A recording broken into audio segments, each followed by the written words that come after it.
So there are books that captivate you from the very beginning, but this book was an exception because it captivated me just by its title. These 7 Husbands of Evelyn Hugo. Me having none, of course I wanted to know the story of a woman who had 7 husbands, so I read it and this is what I think about it. Hi, I'm Zita Bano and welcome to my channel. So this book can be categorized as historical fiction because the story is set in old Hollywood, 1950s I guess.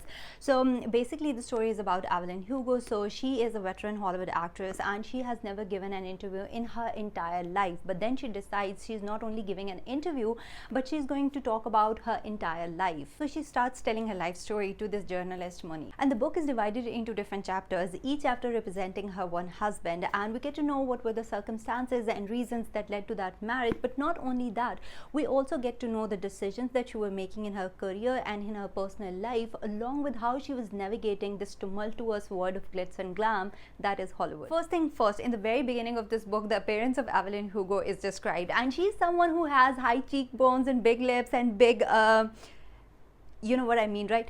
So she's someone like that, and I was constantly thinking about Sophia Loren because she is also someone who looks like that, and she was a Hollywood actress. She was present in 1950s. So when I was reading this story, I was thinking that I am reading about her. And as I was talking about this Hollywood era, the best thing about this book is that this book transported me back to that era, the era that I could never have experienced otherwise, because when the writer was talking about all these events and all these glitz and glams, she was also describing what she was wearing. She was describing her entire attire, not just what she was wearing as in dresses, but also the kind of jewelry that she was wearing, what she was carrying along with her. She was wearing high heels, and I am someone who is a sucker for fashion. Like, I love reading about fashion. I love looking at fashion magazines. So when I was reading this book, I was also learning the fashion of that era. That was definitely a plus point, because whenever I'm reading and if there is something that I can learn from this book, I definitely appreciate it a lot. And I don't want to give any spoilers, but there is one aspect of this book that I really want to discuss, and that is bisexuality. When I read literature, I do believe that bisexuality is not properly represented in literature most of the times. Heterosexual and homosexual relationships are discussed, but bisexuality, liking both genders, is not discussed. And this was something that was extensively explored in this book, because Evelyn was a bisexual, and she keeps on explaining that if she likes a woman, doesn't make her a lesbian, because she also loved men as well. And as I told you before, that this is an historical fiction, so back in the times in 1950s, homosexuality was not only banned, but it was considered a criminal offense. So Evelyn, during that time, how she was able to maintain this bisexual relationship and what sacrifices did she have to make in order to be in that relationship,